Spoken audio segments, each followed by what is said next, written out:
Have you ever wanted something so badly, something that seemed so simple, so normal, and been told no so many times that you almost stopped asking?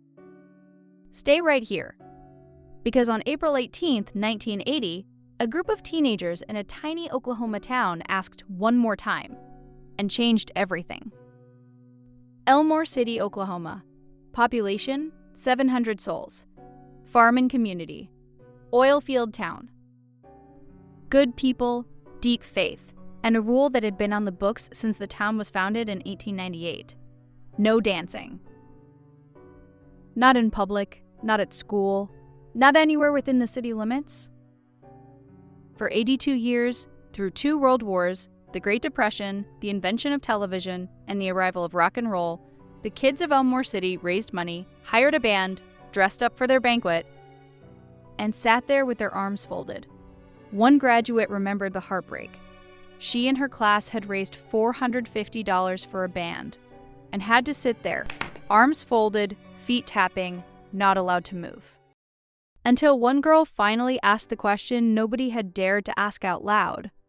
Why can't we have a prom like every other school? Her name was Mary Ann Temple. Her boyfriend was Leonard Coffey. And together, in the spring of 1980, they decided to do something about it. Now, here's what made these kids remarkable. They didn't protest, they didn't cause trouble, they put together a plan. They proposed a dance after the banquet for those who wanted to dance, with other activities on site for students who didn't. They wanted to keep everyone together, supervised, and safe. A true win-win. Smart, respectful, unshakable. A lot of folks told them they were wasting their time, that the board would never allow it. Every church in town preached against it on Sunday morning. The community was divided. The school board voted 2-2, a dead tie. And then the board president, a man named Raymond Temple, cast the deciding vote. Raymond Temple was also Mary Ann's father. His words were simple. He wanted to keep those kids off the mountain, the place where hundreds of students went to drink and party on prom night because dancing was illegal. His motive was their safety. He voted yes, and so on April 18, 1980, the junior-senior banquet of Elmore City High School, themed Stairway to Heaven, became the first legal dance in the town's 82-year history. Leonard Coffey remembered it starting off slow. Nobody really knew how to dance. They could move around a little, but they were clueless as to what they were doing. He said it with a laugh. But the world was watching. News cameras crowded the gym. National newspapers carried the story. Those headlines caught the eye of a Yale-educated screenwriter named Dean Pitchford, who flew to Oklahoma, drove to Elmore City, and spent a week talking to the people there. He came home and wrote a screenplay. He called it Footloose.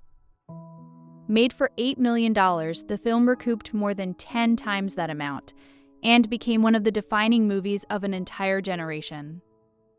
Here is what moves me most about this story. It didn't start with a protest. It didn't start with anger. It started with one teenager who raised her hand and asked a question that everyone else thought was too risky. And her father, caught between his community and his daughter, chose love. He chose safety. He chose the future over the fear of change. Leonard Coffey said it best 40 years later, "It gives everybody a little bit of hope. If these kids can change something, maybe I can too someday." And that's the thought I want to leave you with today. Every one of you has a story like this one hiding somewhere in your family. A moment when someone stood up. A moment when someone voted yes when everyone else said no. A moment when someone asked the question nobody else would ask. Those stories deserve to be told, and the only person on earth who can tell them is you. Have you ever thought about writing down the moments that made your family who they are? The quiet heroes in your own history?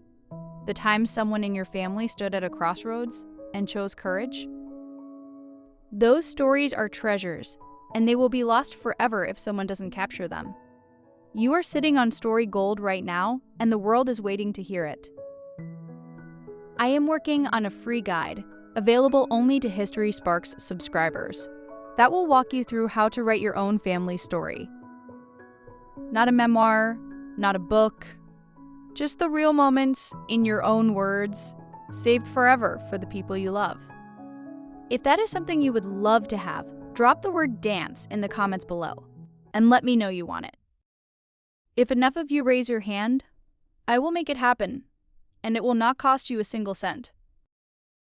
If today's story put a smile on your face, or maybe even a little fire in your heart, hit that like button and share it with someone who needs a reminder that ordinary people change the world every single day. And if you haven't joined the History Sparks community yet, hit subscribe right now and ring that bell. Every day, we bring you a moment from the past that reminds you just how remarkable the human story really is. We will see you right back here tomorrow, because history never stops sparking.